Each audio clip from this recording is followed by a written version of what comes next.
भक्त और भगवान के बीच आत्मा और शरीर के जैसा संबंध होता है। अगर भगवान कहीं चले जाएं तो भक्त बेसुध हो जाता है। ऐसा ही रिश्ता धर्म नगरी वृंदावन में भी देखने को मिल रहा है, जहां पर बाल गोपाल गुम होने से भक्त अपनी सुध बुध खो बैठी और अपने आराध्य के लौट आने के इंतजार में बैठी है।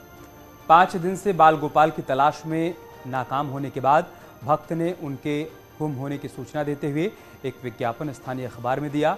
इसमें उन्होंने बाल गोपाल की सूचना देने वाले को 10,000 रुपए देने की घोषणा भी की।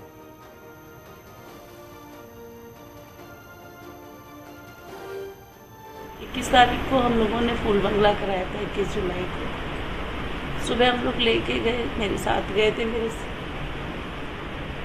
वहाँ पे पूरे दिन रहे। आरती के टाइम पे फिर वो मिस हो गए।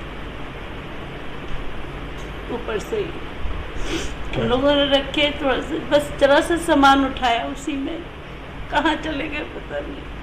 क्या चाहते हैं? बस वो आ जाए, मुझे कुछ नहीं चाहिए।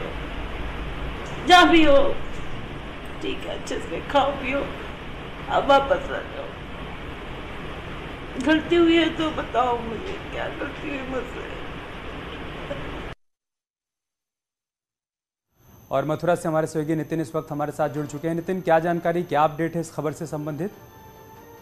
हम अपने दर्शकों को बताना चाहेंगे कि 27 वर्ष पहले, क्योंकि बाल गोपाल के साथ जो महिलाएं, पीड़िता महिलाएं, उनका 27 वर्ष पहले उन्होंने ठाकुर जी को लिया था। और जब ये बांके बिहारी मंदिर उनके साथ दर्शन करने आए थे फूल बंगले का, उसी दौरान ये वहां पर उन्होंने एक गाड़ी में रखे थे और उसके बाद से वो गायब हो गए ठाकुर जी। उसी को लेकर पूरा का पूरा परिवार जो व्यथित है और उन्होंने इसी बात को लेकर विज्ञापन अखबार में निकाला है कि जो भी उनके ठाकुर जी को उनके पास तक पहुंचाए उनको 10,000 रुपए का इनाम देंगे। फिलहाल अभी तक ठाकुर जी का कोई भी पता नहीं लग पाया, कोई सुराग नहीं लग पाया है।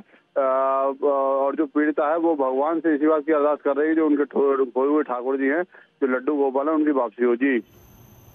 जी नितिन, धन्यवाद इस वक्त पूरी जानकारी देने के लिए। तो अपने आप में बहुत ही अनूठा ये मामला है। हमने भक्ति रस में डूबे कई कवियों के बारे में सुना पढ़ा होगा, मीरा के बारे में हमने सुना पढ़ा है, लेकिन ऐसा पहली बार इस तरह का मामला देखने को मिल रहा है जहां पर भाव विहल हो उठी है एक भगवान की ये भक्त और भगवान के न आने पर, बाल गोपाल के गुम हो जाने पर रोती बिलखती नजर आ रही है।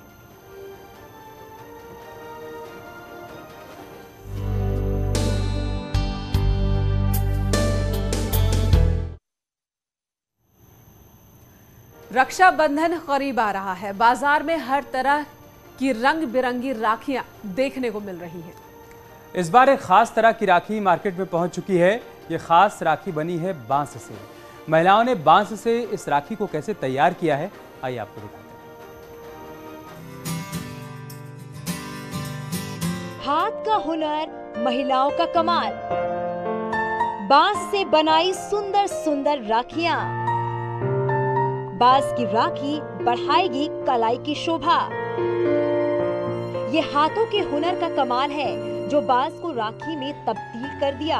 अब इन्हीं राखियों को रक्षाबंधन से पहले मार्केट में बिक्री के लिए उतारा गया है। हैरत की बात तो ये है कि इन महिलाओं ने बिना किसी ट्रेनिंग के इस काम को अंजाम दिया। यहाँ जो महिलाएं हैं जिन्हें बैम्बू प्रोडक्ट बनाने के लिए ट्रेनिंग दिया गया है, हालांकि उसमें और राखियों में जमीन आसमान का अंतर है, लेकिन महिलाओं की इसमें रुचि रही और बहुत ही उन्होंने अपना अकल्पनीय, एक तरह से मैं कहूँगा कि इसमें योगदान दिया। और जो डिजाइन हम लोग कल्पना नहीं कर सकते उसे राखियों में परिवर्तित करके एक उससे मूर्ति रूप दिया। दरअसल नेशनल बम्बू मिशन के तहत ही कैंपियरगंज इलाके में महिलाएं बांस से जुड़े उत्पाद बनाती हैं, जिनमें हाथ के पंखे, डलिया और दूसरे सामान शामिल हैं। इसके पहले तो बनाए थे डाल, जो शादी ब्याह में लगता है, सुबह वाला काम रहता है, डाल। उसके बाद बेना, सुपेला, डगरा, डलिया, दौरी, मतलब जो प्लास्टिक की दौरी इस समय चल रहा है, टोकरी छोट छोट, वही सब हम सब बनाते थे। और वन विभाग से डिपो साहब के आदेश से आया था, तो इसके पहले साल भर के पहले हम सब एक ट्रेनिंग हुआ था 15 दिन का। बांस की राखियां बनाने के लिए इन महिलाओं को कोई ट्रेनिंग नहीं दी गई है, बल्कि महिलाओं ने खुद से ही सीखा है। कुछ महिलाओं ने इंटरनेट पर देखकर राखी बनाना सीखा और अपने हुनर से बांस को राखियों के रंग में पिरो दिया। क्या नाम है? जिंटी। क्या बना रही हैं? हम बना रहे हैं रखौली। हैं? कहाँ सीखी? अपने दिमाग से खुद ही बना रही हैं। तो इसके पहले क्या क्या बनाती थी? अब इसके पहले नाय बनावल गेलाल, गुलदस्ता बनावल गेलाल। कभी बांस से बने उत्पादों में पूर्वोत्तर के राज्यों का दबदबा रहता था, लेकिन सीएम योगी के निर्देश के बाद गोरखपुर के ग्रामीण इलाके न सिर्फ आत्मनिर्भर बन रहे हैं, बल्कि महिलाओं की आर्थिक स्थिति भी बदल रही है।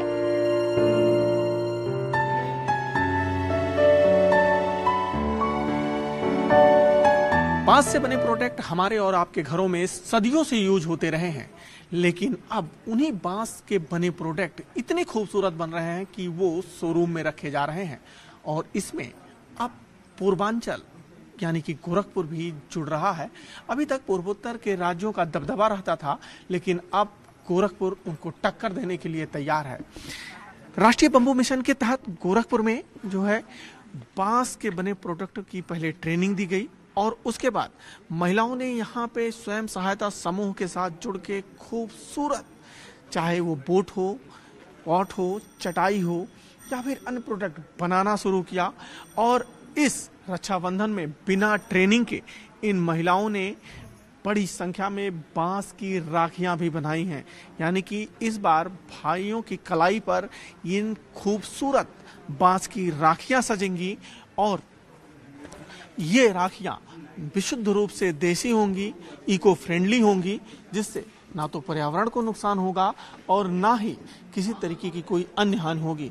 साथ ही इन महिलाओं की आर्थिक स्थिति भी और मजबूत होगी। प्रदेश सरकार की ये कोशिश है कि राष्ट्रीय बंबू मिशन के तहत बांस की खेती को बढ़ावा दिया जाए और जिस तरीके से महिलाओं ने खुद राखी बनाना सीखा है, ये आगे बढ़ेगा तो उससे यहाँ के आसपास के रहने वाले किसानों को भी फायदा होगा। वो बांस की खेती करेंगे और उनकी भी आमदनी बढ़ेगी। अखिलेश पांडे के साथ रामगोपाल द्विवेदी, न्यूज 18 गोरखपुर।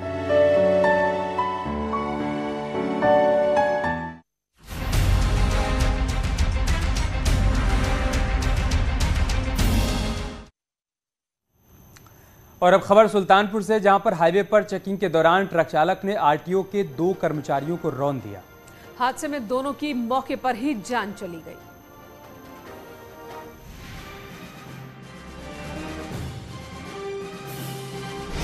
एआरटीओ की चेकिंग, खूनी ट्रक।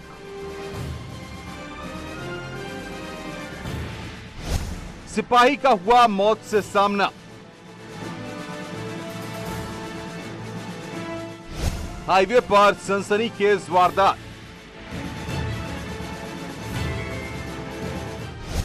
चेकिंग को चकमा देने के लिए रौंद डाला। सुल्तानगंज के गोसाईगंज से एक खौफनाक मंजर सामने आया है। यहां सड़क हादसे में एक सिपाही और एक ड्राइवर की मौत हो गई, लेकिन इसे महज हादसा नहीं कहा जा सकता क्योंकि सच्चाई जरा खौफनाक है। घटना सुबह 4 बजे की है, जब एआरटीओ और उनकी टीम हाईवे पर चेकिंग करने निकली थी। इसके बाद जो कुछ हुआ वो एआरटीओ आर.के. वर्मा की जुबानी सुन लीजिएगा।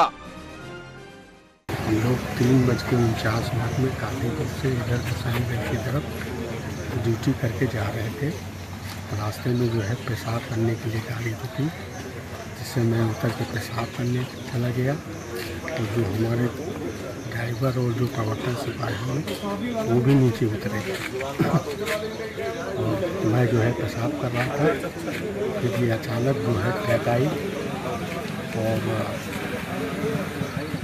जब तक मैं पास में पहुंचा तब तक वो ट्रक इनको टक्कर मार के और इनके ड्राइवर और क्लीनर, रात का समय था तो मुझे दिखे भी नहीं और वो लोग उतर के चले गए। यानी ट्रक ड्राइवर ने चेकिंग से बचने के लिए एक सिपाही और ड्राइवर की जान ले ली। आरोप ये भी है कि ट्रक चालक ने एआरटीओ की कार को भी कुचलने की कोशिश की। गनीमत रही कि एआरटीओ उस वक्त कार में मौजूद नहीं थे। इधर घटना की खबर मिलते ही प्रशासन में हड़कंप मच गया। फौरन पुलिस घटनास्थल पर पहुंची, लेकिन मंजर देखकर हर किसी के होश उड़ गए। सुबह लगभग 4:30-5 बजे के आसपास फोन पर सूचना मिली कि एआरटीओ की गाड़ी का एक ट्रक से एक्सीडेंट हुआ है। मौके पर पुलिस बल पहुंच गया है। ये एआरटीओ सुल्तानपुर थे, वो चेकिंग में निकले हुए थे रात में और चेकिंग के दौरान एक घटना घटी है। घटना के बाद से अब तक ट्रक ड्राइवर फरार है। हालांकि चालक की तलाश में पुलिस की टीमें लगातार जुटी हुई हैं। सुल्तानपुर से न्यूज़ 18 के लिए पप्पू पांडे की रिपोर्ट।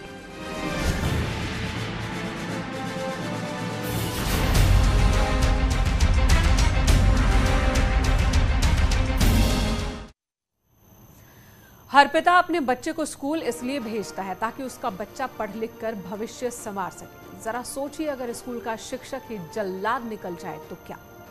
एक ऐसी खबर कन्नौज से सामने आई है जहां पर स्कूल में बच्चे की इतनी पिटाई की गई कि उसकी जान चली गई। चोरी का इल्जाम, जानलेवा सजा, शिक्षक बने जल्लाद, स्कूल बना मौत की पाठशाला।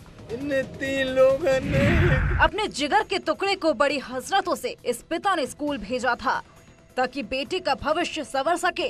किसे पता था कि स्कूल ही छात्र का काल बन जाएगा। क्या घटना हुई थी? मेरा नाम जहांगीर है।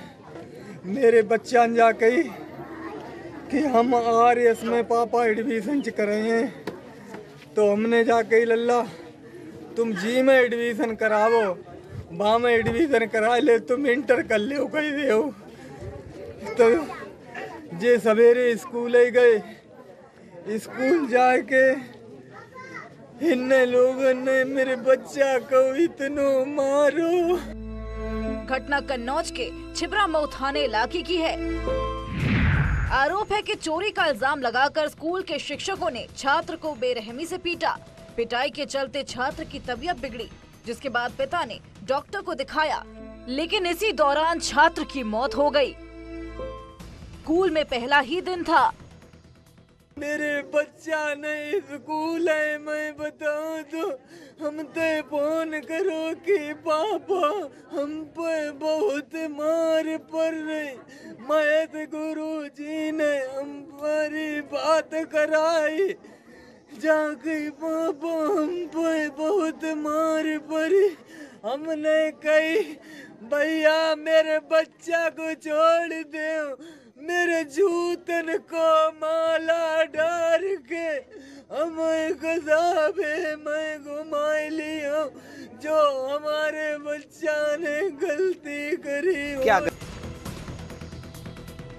कन्नौज के इस घटना ने न सिर्फ बच्चों की सुरक्षा पर सवाल खड़े कर दिए, बल्कि ऐसे शिक्षक भी सवालों के घेरे में हैं जिनकी संवेदनाएं मर चुकी हैं।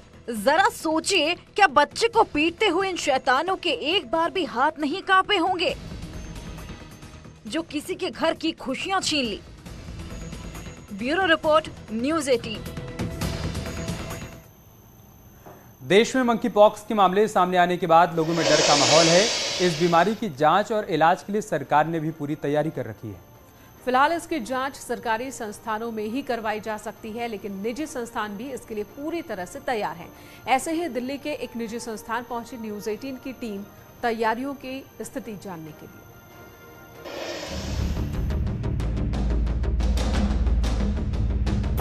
कोरोना के बाद मंकी पॉक्स से लोगों में दहशत है।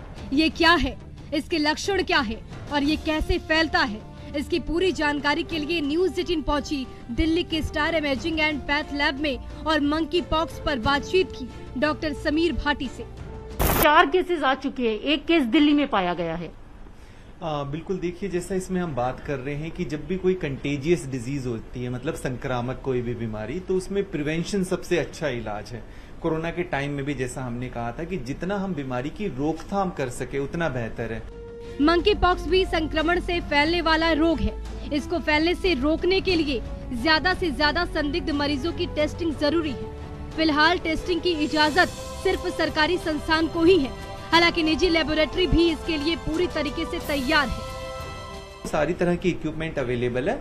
अब सरकार की तरफ से जैसे ही दिशा निर्देश आएंगे कि प्राइवेट लेबोरेटरीज को या प्राइवेट अस्पतालों को करना है, तो जो कोविड लैब्स हैं वहां पर ये जांच आसानी से की जा सकती है। आइए अब डॉक्टर समीर भाटी से मंकी पॉक्स के लक्षण के बारे में जान लीजिए।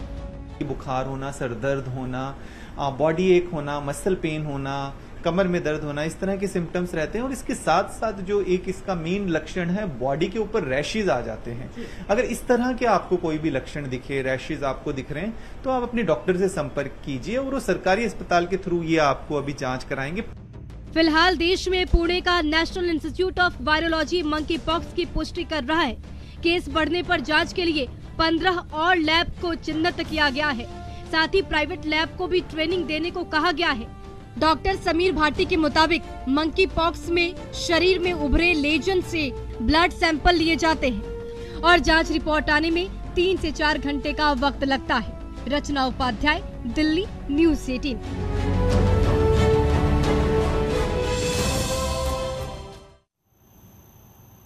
यहाँ रुकेंगे एक और ब्रेक के लिए। खबरें जारी हैं, आप बने रहे हमारे साथ।